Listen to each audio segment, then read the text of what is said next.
Welcome to episode 23 of Scaling a Social Media Marketing Agency. My name is Hervin, and this is a video series where I take you behind the scenes of our SMMA and show you what we're doing to scale it. I am documenting the journey here, so I am sharing what I am working on a day-to-day basis, the problems that I am trying to solve, the lessons that I am learning. So if you're interested in seeing how we scale our social media marketing agency, subscribe to the YouTube channel. With that said, let's dive in. So today I worked on a couple of things. Number one, I spoke to our current clients to let them know about our pricing changes, about our new offers, and spoke to our current clients. It's always great to hear how the clients are doing. Pretty much all of the clients that I've spoken to so far have all had positive experiences when it comes to using StudioHub. Their numbers are higher, their businesses are doing better, they're growing, they're happy. So that has been awesome. And then the second thing that I did was I've been working on delegating tasks to our team today. Delegation is something, it's tough because it's like whenever you have a task that you like in my mind, I have the idea of what I want to get done. And then it's like, okay, I need to convey that to the team members to get their help so that they can help me complete this task. And then like putting that into words and explaining it concisely, like, hey, here's what I am looking for, and do a good job at explaining so that they can be empowered to do a good job.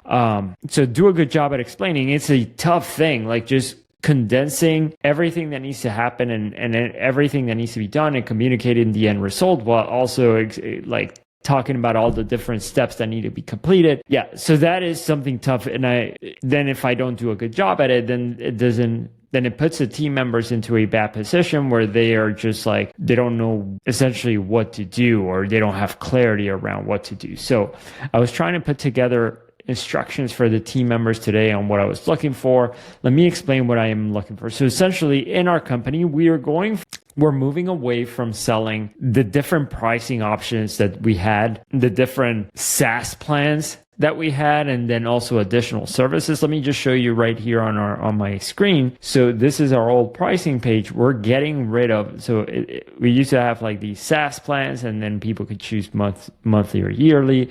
And then on top of that, we had additional services that people can sign up for. So we decided that we're getting rid of this, and instead we're going to be selling like one package. Now, here's the thing. We're also moving into charging for our onboarding.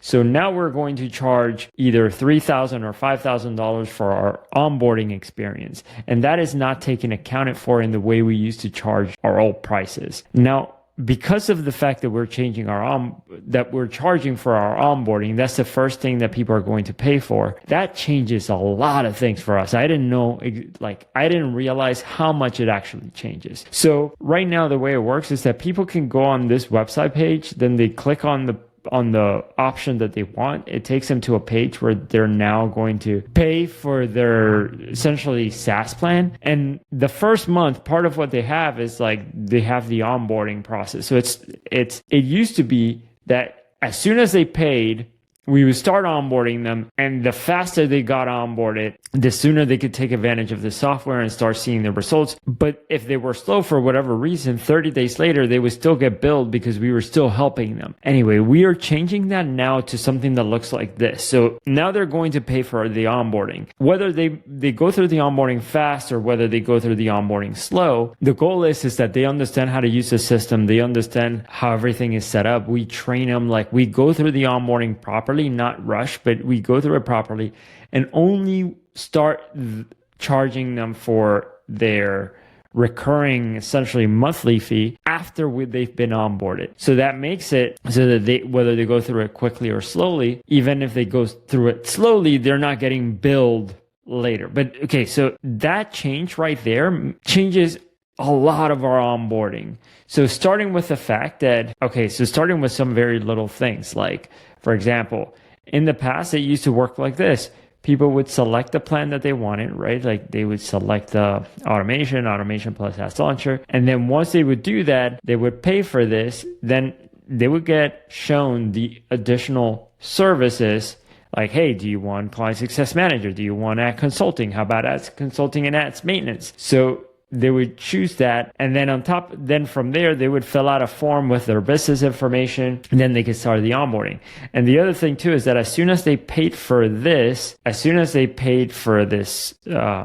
plan, if you will. Their account, their Studio Hub account got automatically created. Everything was automated on the back end. Now we're going to be changing things a little bit because we're not going to be selling people into this month-to-month pricing option right away. They're going to instead pay for an onboarding, and because they're going to pay for the onboarding, it means that like when they pay, their account doesn't get created. So we need to do a lot of shifts. Long story short, I created this before and after diagram, kind of what things changed, and I sketched out here different, like how the end result is going to look like. So when somebody goes to our new pricing form, which hasn't been created yet, our new pricing page, I'm sorry, then depending on what kind of onboarding experience they choose, they're going to go to a page that says in person or virtual. And then from there, when they pay it, they go to a form. And then once they fill out this form, it creates we want to create an automation that creates their account automatically. Anyway, so I've been thinking about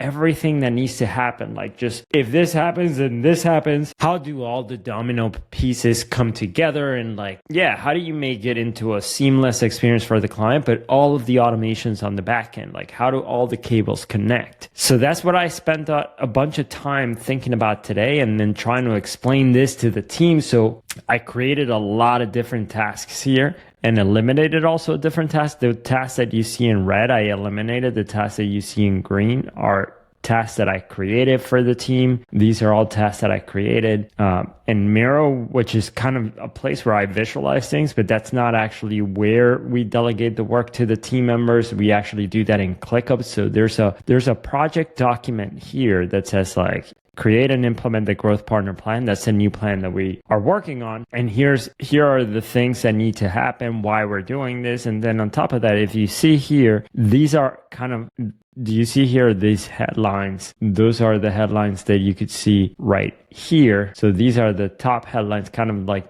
the faces of the project. And then from there, inside those headlines, then you could see all the different tasks that need to happen. And so then today I was delegating to the team members the different tasks that they're going to be responsible for, what I need help with. And I also created this video right here that you may not be able to see here on the right. So this video right there, which is like a 26-minute long video for the team, just to give them context as to why we're doing this, why they've been assigned these tasks, and why are we making all of these changes. And yeah, so like, to me, it's just been trying to make sense of all the chaos that needs to happen. And this is, just planning out the project. In the past, I have been the type of person who just kind of puts one step in front of the other and get things done without planning. I'm just like, okay, what needs to go next? Or I may have a list like this for myself, but it wouldn't, if somebody else will look at it, it wouldn't make sense to them. But now we need to create this because I want to delegate it to the team so they could help me so we can move faster. These tasks need to be like, they need to make sense for other people. So I've been trying to think about like, what are all the things that need to get done, and write them down so that eventually as we complete them, once all of the tasks are completed, boom, the project is done. So that is what I worked on today, is just creating this task, creating the video for the team members, explaining the big picture, why we're doing these tasks, why we're making the changes, and then like thinking through of all the tasks and assigning them to them. And yeah, so that's what I worked on today. I hope this makes sense. And if you're enjoying this video updates for how we are scaling our social media marketing agency, subscribe to the channel, and I'll see you in the next update. Bye.